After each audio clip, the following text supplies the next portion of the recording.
हमारे YouTube channel SKS A1 knowledge में आप सभी छात्रों का हार्दिक स्वागत और अभिनंदन है। आज हम लोग क्लास 10 NCERT मैथ एक्सरसाइज 2.2 हल करेंगे। तो सबसे पहले इस एक्सरसाइज में प्रयोग किए जाने वाले फार्मूलों को देख लेते हैं। तो आइए सबसे पहले देखते हैं। समीकरण ax² + bx + c बराबर 0 के मूल अल्फ़ा और बीटा हों तो अब यहाँ पे मूल की बात की गई है। तो जो मूल होते हैं वो क्या होते हैं? जो शून्यक होते हैं। जैसे कोई क्वेश्चन होता है ax² + bx + c के रूप में, तो उसके जो हल होते हैं, जो मूल होते हैं, जो शून्यक, वो तीनों एक ही चीज़ होती है। या मूल कहे, या शून्यक कहे, या हल कहे। किसी द्विघात समीकरण के मूल, शून्यक या हल तीनों एक ही चीज़ होती है। तो आइए तो हम सबसे पहले इसका फार्मूला देख लेते हैं। यदि समीकरण ax² + bx + c बराबर 0 के मूल अल्फ़ा और बीटा हैं।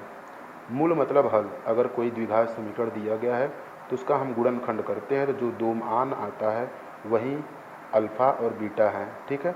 तो आइए सबसे पहले इसको हम देख लेते हैं। तो सबसे पहले मूलों का योग, मूलों का योगफल, मूलों का योगफल जो होता है वो होता है माइनस यक्स का गुणांक, माइनस यक्स का गुणांक और बटे x² का गुणांक। ठीक है। माइनस यक्स का गुणांक और बटे में x² का गुणांक। तो मूलों का योगफल, मूल क्या थे? अल्फ़ा और बीटा। तो योगफल मतलब प्लस, और किसका? प्लस मूलों का। तो मूल है अल्फ़ा प्लस योगफल की बात की है। तो मूल हमारे थे अल्फ़ा और बीटा, तो अल्फ़ा प्लस बीटा। योगफल की बात किया था इसलिए हमने प्लस किया। अल्फ़ा प्लस बीटा बराबर माइनस, माइनस है तो माइनस लगा दिए, यक्स का गुणांक। अब आइए इस समीकरण में यक्स देखते हैं। यहाँ पे यक्स है तो इसका जो गुणांक है वो क्या है? b। तो ये है b बटे x² का गुणांक। तो x² का जो गुणांक है वो क्या है? a। तो ये हमारा पहला फार्मूला बन गया। मूलों का योगफल अल्फ़ा प्लस बीटा बराबर -b बटे a। तो ये बहुत ही इम्पॉर्टेंट और आसान फार्मूला, इसको आपको याद रखना है एक्सरसाइज हल करते समय। ठीक है। अब हम बात करते हैं इसके दूसरे फार्मूले के बारे में। दूसरा जो फार्मूला है वो है मूलों का गुणनफल, मूलों का गुणनफल। अब मूलों का जो गुणनफल होता है वो क्या होता है? अचर पद, अचर पद, अचर पद और बटे में हमारा होता है x² का गुणांक, x² का गुणांक, x² गुणांक। अब यहाँ पे जो हमारा मूलों का गुणनफल, तो मूल क्या है? मूल हमारे हैं अल्फ़ा और बीटा। इन दोनों का क्या है? गुणनफल, मतलब इंटू अल्फ़ा इंटू बीटा, मतलब गुणा कर सकते हैं अल्फ़ा इंटू बीटा बराबर अचर पद। अचर पद क्या है? यहाँ पर अचर पद जो है वो c है। तो यहाँ पे c और x² का गुणांक, x² का गुणांक जो है वो क्या है? x² का गुणांक मतलब x² के साथ में जो गुणा कर रहा है वो a है। तो यहाँ पे a हो गया। तो यहाँ पे हमारा हो जाएगा अल्फ़ा इंटू बीटा, गुणा है इंटू बराबर c बटे a। तो ये भी हमको फार्मूला यहाँ पर मिल गया। तो बहुत ही इम्पॉर्टेंट फार्मूला, इसको आपको क्या करना है? याद रखना है एक्सरसाइज को हल करते समय। अब हम बात करेंगे यदि किसी द्विघात समीकरण के जो मूल हैं वो दे दिए गए हैं। जैसे कोई द्विघात समीकरण है, उसका जो मूल अल्फ़ा और बीटा है वो हमको दे दिया गया है और हमसे उस समीकरण को ज्ञात करने के लिए बोला जाए, तो उसके लिए क्या फार्मूला होगा आइए उसको देखते हैं। तो जैसे यहाँ पर अल्फ़ा और बीटा समीकरण के मूल दे दिए गए हैं और हमसे द्विघात समीकरण पूछा जाए, तो उसके लिए जो फार्मूला होगा वो क्या होगा? वो होगा x² माइनस यहाँ पर मूल मूलों का योगफल, मूलों का योगफल, मूलों का योगफल ब्रैकेट में, उसके बाद इंटू यक्स प्लस मूलों का गुणनफल बराबर 0। ठीक है, यक्स स्क्वायर माइनस मूलों का योगफल इंटू यक्स प्लस मूलों का गुणनफल बराबर 0। इसको आगे लिख लेते हैं, यक्स स्क्वायर माइनस मूलों का योगफल, मूल क्या है अल्फ़ा प्लस बीटा, ये हमको दिए गए हैं अल्फ़ा प्लस बीटा, इंटू यक्स प्लस मूलों का गुणनफल, मतलब जो मूल हैं अल्फ़ा और बीटा, इनका गुणनफल अल्फ़ा इंटू बीटा बराबर 0। तो ये हमारा फार्मूला है जब हमको किसी भी द्विघात समीकरण के मूल या शून्यक दिए रहेंगे और द्विघात समीकरण ज्ञात करने के लिए बोला जाएगा तो हम इस सूत्र का प्रयोग करेंगे। और एक इम्पॉर्टेंट चीज़, किसी भी बहुपद का जो शून्यक या मूल या हल होता है, उस बहुपद की जितनी अधिकतम घात होती है उस बहुपद के उतने ही शून्यक होते हैं। एग्जाम्पल, जैसे एक बहुपद हम लेते हैं 3x घाते 4 plus 4x cube plus 7x plus 4 बराबर 0। जैसे यहाँ पे ये एक बहुपद है तो इसमें यक्स की जो इस बहुपद की जो अधिकतम घात है वो क्या है 4 है। इसका मतलब इस बहुपद के जो हल होंगे, मूल होंगे या शून्य होंगे वो कितने होंगे 4 होंगे। अगर कोई द्विघात समीकरण है जिसकी घात 2 है तो उसके जो शून्यक होंगे 2 होंगे। ठीक है, त्रिघात है तो उसके जो शून्यक होंगे वो 3 होंगे। ठीक है, अब एक्सरसाइज 2.2 का जो पहला क्वेश्चन है, निम्न द्विघात बहुपदों के शून्यक ज्ञात कीजिए और शून्यकों तथा गुणांकों के बीच के संबंध की सत्यता की जांच कीजिए। ठीक है, तो हमें जो द्विघात बहुपद ये सब दिए गए हैं इनके शून्यक ज्ञात करने हैं और तथा इनके शून्यकों तथा गुणांकों के बीच के संबंध की सत्यता की जांच करनी है। तो आइए हम क्वेश्चन नंबर पहला हल करते हैं। क्वेश्चन नंबर पहला जो है वो है x square minus 2x minus 8। तो सबसे पहले इसका हमको शून्यक निकालना है। तो जब भी किसी भी बहुपद का शून्यक निकालना होता है तो हम बराबर में 0 कर देते हैं। अब तो सबसे पहले इसको हमको क्या करना होगा, इसका गुणनखंड फैक्टर करना होगा। ठीक है, तो वो कैसे करते हैं, तो आइए अब यहाँ पे देखिए जो यक्स स्क्वायर का गुणांक है यहाँ पे कितना है 1 है। ठीक है, तो हम 8 का गुणा 1 में करेंगे, यहाँ पे कुछ नहीं 1 है तो 8 का गुणा 1 में करेंगे तो 8 एकम 8 हो जाएगा। तो अब हम यहाँ पे 8 का क्या कर लेते हैं गुणनखंड, तो 2 चौके 8, 2 दूनी के 4 और 2 एकम 2। तो अब कैसे करते हैं, अब यहाँ पे हमें इसका गुणनखंड करके क्या करना होता है कि इस बीच वाले को लाना होता है इसका प्रयोग करके, या तो प्लस करके या तो माइनस करके। देखिए, तो इसको हम बहुत आसान तरीका बताएंगे आपको करने के लिए। जो पहला वाला पद है इसको हमको डिस्टर्ब नहीं करना है, जैसा है वैसा लिखिए। फिर यहाँ पे माइनस है उसको भी वैसे ही रहने दीजिए। यहाँ पर -8 है उसको भी रहने दीजिए, बराबर 0 है इसको भी रहने दीजिए। यहाँ पे यक्स है उसको भी वैसे लिखिए। अब यहाँ पे जो 2 है इसको हमें चेंज करना है और बाकी हमें किसी को डिस्टर्ब नहीं करना है। यक्स स्क्वायर ऐसे ही रहा, -8 भी ऐसे ही रहा, यक्स ऐसे ही रहा और यहाँ पे -2। इस -2 को हम कैसे लाएंगे, अब यहाँ पे देखिए 2 दूनी के 4 और 4 में से 2 घटा देंगे तो 2 आ जाएगा। तो यहाँ पे हम लिख सकते हैं 4 - 2, 2 आ गया और 4 का गुणा 2 में कर देंगे तो 4 दूनी 8 भी आ गया। ठीक है, अब इसको आगे हल करते हैं। तो यक्स स्क्वायर, अब इस ब्रैकेट को ओपन करेंगे तो ब्रैकेट के बाहर माइनस है तो अंदर का सारा चिन्ह बदल जाएगा। तो ये हो जाएगा -4 का गुणा यक्स में होगा 4x और इस माइनस का गुणा माइनस में प्लस, अंदर का चिन्ह बदल गया प्लस, और 2 का गुणा यक्स में 2x -8 बराबर 0। ठीक है, अब यहाँ पे हम क्या करेंगे 2 का पेयर बना लेंगे, जोड़ा बना लेंगे। अब यहाँ से देखिए हमारा क्या कॉमन है, यक्स कॉमन है, इसमें से यक्स कॉमन था, यक्स कॉमन ले लिए तो यहाँ बचेगा यक्स माइनस 4।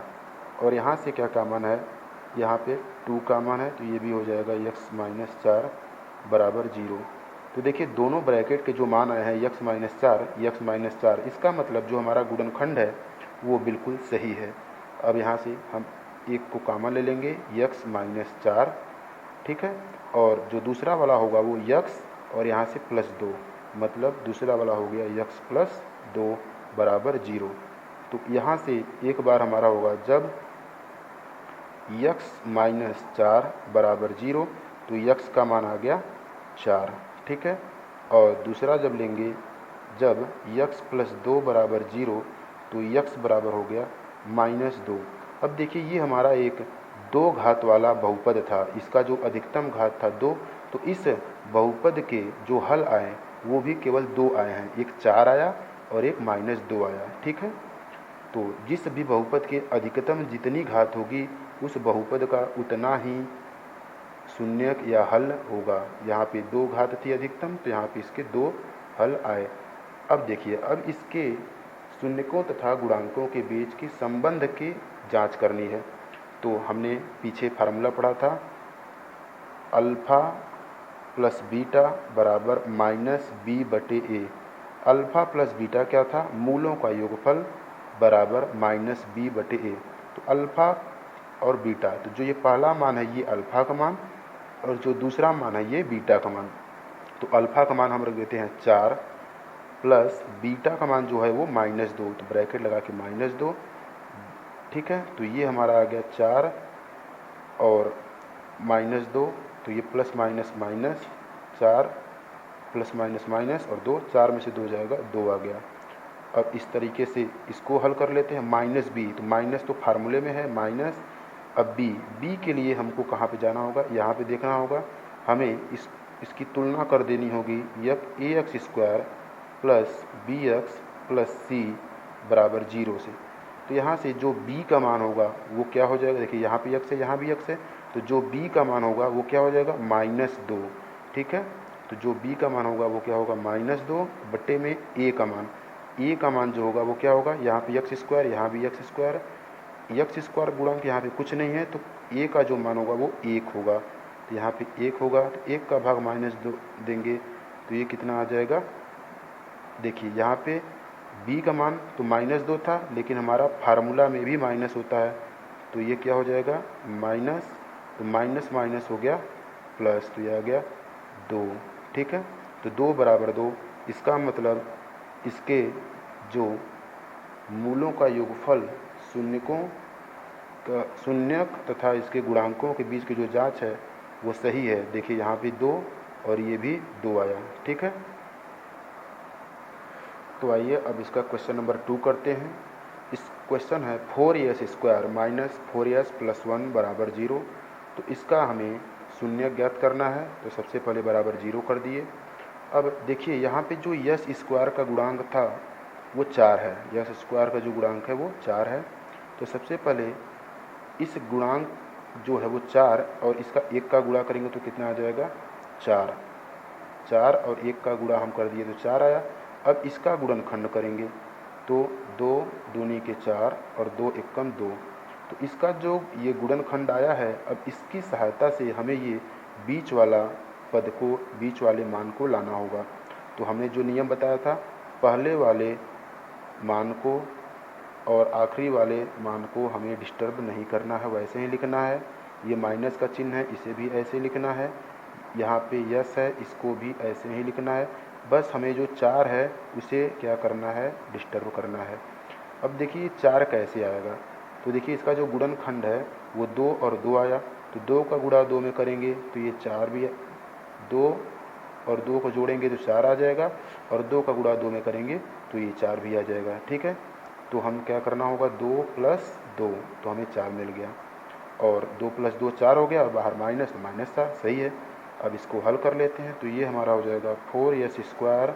अब इस ब्रैकेट को ओपन करेंगे तो ब्रैकेट के बाहर माइनस है तो अंदर का चिन्ह बदल जाएगा, तो माइनस 2 यस का गुणा हो जाएगा 2s, और ये फिर माइनस 2s, प्लस 1 बराबर 0। अब यहाँ पे 1 2 3 4 पद हो गए, 2 2 का जोड़ा बना के कॉमन ले लेंगे। तो इसमें से जो हमारा कॉमन है, देखिए यहाँ पे 4 है, यस है, यहाँ पे 2 है, यस है, तो एक यस यहाँ भी है और यस यहाँ भी है, और साथ में 2 यहाँ भी है, 2 इसमें भी है, तो यहाँ से हम 2 यस कॉमन ले लेते हैं। तो यहाँ पे 2 कॉमन लिए तो 2 दूनी के 4, यहाँ पे 2 बचा, और इसमें से एक यस भी बाहर ले लिए तो एक यस बचा, और यहाँ से 2 यस को हमने पूरा बाहर लिया, यहाँ पे क्या बचेगा -1। और यहाँ पे देखिए 2 यस यहाँ भी है, 1 यहाँ भी है, तो इसका मतलब इसमें से एक कॉमन होगा, तो -1 हम यहाँ से कॉमन ले लेते हैं, तो ये क्या होगा 2s - 1 बराबर 0। अब देखिए यहाँ भी जो ब्रैकेट है, ब्रैकेट का मान समान है, बराबर है, मतलब हमारा ये सही है। तो एक ब्रैकेट को हम लिख लेते हैं 2s - 1, ये हो गया, और दूसरा जो होगा ये 2s, और यहाँ से जो कॉमन है -1 बराबर 0। अब यहाँ पर हम लिखेंगे जब 2s - 1 बराबर 0, तो हमारा 2s बराबर इस -1 को पक्षांतर कर देंगे तो यहाँ पे 1, तो ये हो जाएगा यस बराबर, ये 2 इधर आके भाग कर देगा, यस बराबर 1/2। इसी प्रकार से ये भी 2s - 1 बराबर 0, तो ये क्या हो जाएगा 2s बराबर 1 और यस बराबर हो जाएगा 1/2। ठीक है, तो आइए अब इसके हम संबंध के सत्यता की जांच कर लेते हैं। तो वो होगा अल्फ़ा प्लस बीटा बराबर -b/a। अब यहाँ से देखिए जो अल्फ़ा का मान आया वो 1/2, और जो बीटा का मान आया वो भी 1/2 बराबर -b। तो यहाँ पे हम क्या करेंगे, ax² plus bx plus c से तुलना करेंगे। तो जो हमारा a का मान होगा वो हो जाएगा 4, b का मान जो होगा वो -4, और c का मान जो होगा वो क्या होगा 1 होगा। तो यहाँ पे -b, तो माइनस तो फार्मूले में है, और b का मान यहाँ से हमें -4 मिल जाएगा, और बटे में a का मान क्या है 4। ठीक है, तो 1/2 इसका हर बराबर है, तो ये हो जाएगा 2, और 1 1 2, 2/2, और यहाँ से माइनस माइनस प्लस हो गया, ये हो गया 4/4। तो 2 से 2 कट जाएगा, 2 एकम 2, यहाँ पे आ गया 1, और यहाँ भी 4 एकम 4, तो ये भी आ गया 1, तो 1 बराबर 1, तो ये हमारा सही है। अब हम बात करेंगे दूसरा अल्फ़ा इंटू बीटा, मतलब इसके गुणांकों के बीच की जांच, मतलब मूलों का गुणनफल बराबर c/a। तो इसके जो मूलों के गुणनफल, मतलब अल्फ़ा का मान आया है वो 1/2 इंटू मतलब गुणा, और बीटा का मान जो आया है वो भी आया है 1/2। ठीक है, जो पहला मान होता है वो अल्फ़ा का होता है, और दूसरा होता है वो बीटा का होता है। अब बराबर c का मान हमने अभी यहाँ से देखा था, क्या मिला था हमको 1, तो c का मान हम लिख लेंगे 1, और a का मान जो है वो हमें मिला था 4। ठीक है, ये मान कैसे हमें मिला था, हम इसकी तुलना ax² plus bx plus c से कर दिए, तो a का मान 4, b बराबर -4, c बराबर 1। ठीक है, अब देखिए 1 का गुणा 1 में होगा 1, और 2 का गुणा 2 में होगा 4, तो बराबर ये भी क्या हो गया 1/4। इस तरीके से ये 1/4 बराबर 1/4। तो ये संबंध की सत्यता की जांच हो गई, और हमारा ये क्वेश्चन समाप्त हो गया। तो हम आपसे रिक्वेस्ट करेंगे कि हमारे चैनल को सब्सक्राइब, लाइक और शेयर करें, तथा बेल आइकन का बटन ज़रूर दबाएं, जिससे हमारी आने वाली वीडियो आप तक पहुंच सके। हम आशा करते हैं कि आपको ये क्लास बहुत ही अच्छी से समझ में आए होगी। तो इसी तरीके से आप हमारे साथ बने रहिए। हम आपको NCERT math class 10th, class 9th और आगे चल के और भी कक्षाएं की सभी पाठ्यक्रम उपलब्ध कराएंगे। धन्यवाद।